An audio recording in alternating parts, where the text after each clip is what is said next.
Hi everyone, welcome to our discussion on how to program the pressure transducer. So far I've got my pressure transducer fully wired. So remember that means the red wire goes to 5 volt, the brown/black wire is going into ground, and then the green/orange yellow wire, that one's going into one of your analog pins. I've got mine wired into analog A0, but you can use whatever pin you want. Just make sure that your code matches your actual pin out where you have it wired.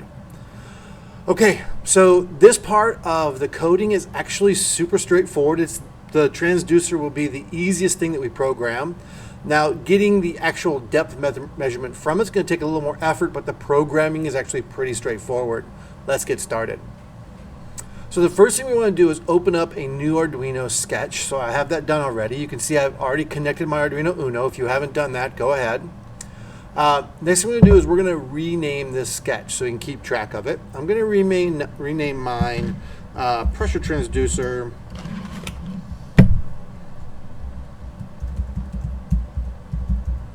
and V1 for my version 1. I'm going to use this so that if I do need to start over at some point, I want to hold on to this old one, I can just create a new file and call it V2. Alright, so hit a rename real quick. This program won't be part of our final float program. You'll create that all, but you'll pull pieces from this and all the different tutorials to help you build that main program. My advice is don't try and build it right now. You're going to want like a whole structure and strategy for making the whole float work together. And you're not going to want to just be piecing it all together as you go along. You're going to want to think about it and get it going. Enough of that for now. All right. So this is going to be for our pressure transducer. What we need to do is we need to read from the pressure transducer and see what values it's giving us. So to start with, let's just do a serial begin. We know we're going to need to be able to see the values from the transducer. And 9600 is default speed. And let's give it a little quick comment here. So opens a serial connection between Arduino and the pressure transducer, or PT. Sorry, nope, that's and laptop. Perfect.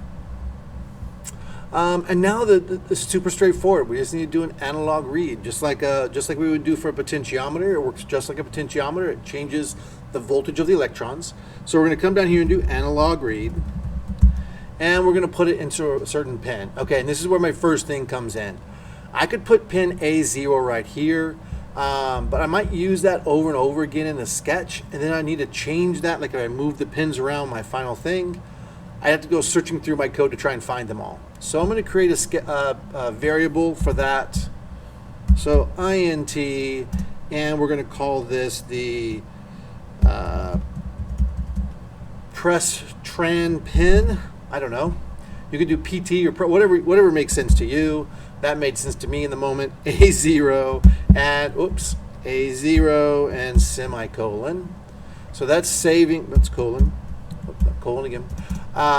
So here creates a variable for the pin. I'm just going to keep it nice and generic so I can reuse that comment over and over again. So it creates a variable for the pin, and now here I'm going to do double click that, copy and paste it down to analog read here. Fantastic. So if I were to run this code, Arduino would actually read that, but because it would have no place to store it, it would instantaneously forget it. So remember, we have to always tell it where to store the information. It's reading information. And here we're doing an analog read instead of a digital read. We don't just want surface or underwater, something weird like that where it's one or two different things. We want all those possibilities from 0 to 1023, and that's what analog read does. Okay, so let's save it somewhere. So what are we measuring? We're measuring the, maybe call it analog pressure. You might call it like raw pressure, or I don't know, whatever you want to call it is fine. I just made that up. So I just created this variable here, so I need to go create a variable. And I got to think about what's being stored in that variable. Is it decimal points? Is it words? Is it whole numbers? In this case, it's whole numbers from 0 to 1023 because that's what analog read outputs. So I can store that in an integer variable. So int, I'm going to copy that name in, and then I'm going to give it an initial value, it doesn't really matter, of 0. And I'm actually going to steal this comment from up here and put this here. Creates a variable for storing data. And again, I'm going to keep it nice and simplistic because I want to use that comment over and over again. I don't want to constantly update my comments. Okay, so I've separated these two with a line of text because I'm going to put my pens up here and then my sort of data things right there. And next what I want to do is void setup, everything looks good. Oh, I just need to read this. Let me put a comment in real quick. And then this reads the pressure transducer and stores the value. And here I'm going to put the range in 0, 0, maybe dash 1023 in the variable. I just realized maybe I'm a little small here. Let's see if I can up the font size a little bit. Okay, that's better. I'm trying to pull this. I'm not going to be able to pull that back on. Maybe a little smaller. Reads the PT and then stores value. I don't need all these inside words here in variable. So again, remember, when you see an equals, it does not mean equals. It means take whatever's on the right and store that value in the variable on the left. So that's what equals always means in programming. It's super weird. It sort of means equal, but it doesn't. All right. So analog pressure, ooh, that's not indented right. For some reason, it got extra indented. I actually want this analog pressure to be at this first indent level here. And now I just need to see what's happening. Like if I run this on the thing, it will work, but I won't see anything happen. So I'm just going to do a quick serial print, serial.print, and here I'm going to do a pressure or a press. That will remind me that it's an analog pressure. And what analog pressure means is it's just this random value between 0 and 1023, depending on whether the voltage coming through the pressure sensor was 0 to 5 volts. And then I'm going to put quotation marks around it. Actually, I screwed that up. Let me do that real quick. Delete this extra quotation mark. I put a space equals space and then a semicolon here. And then I'm going to copy and paste this same thing. Now, normally we would put the next command below it, but because these are just related, I'm going to put them next to each other. I'll show you why. So this, then I'm going to want to actually print the value stored in analog pressure. So I'm going to Control C and highlight all of this inside here, Control V. Make sure there's no quotation marks around it. Remember, quotation mark just means print exactly what's inside the quotation marks, whereas no quotation mark says print the value stored in that variable. And then here I'm going to do an ln after this print because I want to come down to a new line after this. So the reason I put these side by side, it's perfectly okay to do them like this, to where they're below each other. But when I put them side by side, it kind of reinforces this notion that they're going to be side by side on the screen, but it also makes my code more compact. So I don't have as many lines of code, although these are technically two totally separate lines of code. When the compiler goes through and reads your code, it's going to separate them into two different commands because it sees that semicolon here. Just know that you need a semicolon here to tell it that, hey, this is one command, this is another command.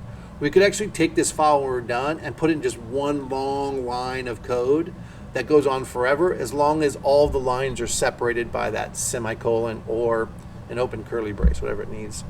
All right, now I'm ready to go and upload this. I'm going to upload this right here and open my serial monitor. I'll move this over here. We can see what's going on.